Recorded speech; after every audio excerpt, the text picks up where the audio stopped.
Hi, my name is Matthew and I'm a rising junior at Lynbrook High School. For my third milestone, I decided to make a custom controller using an arcade controller kit. I found a cardboard box lying around in my house, and my first step was to make a layout of the holes that I was planning to cut out. For the buttons, I made holes with circles with radius of 15 millimeters and a smaller one for the joystick, and I cut out all the holes using an X-Acto knife.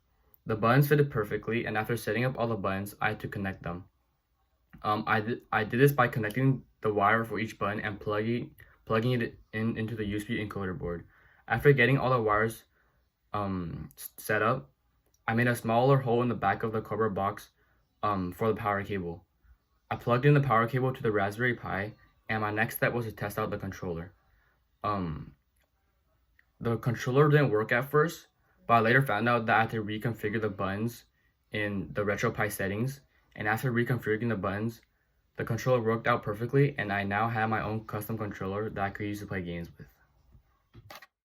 So this is how I plugged in all the wires into the USB encoder board, and as you can see here, I made a hole in the back of the cardboard box for the power cable.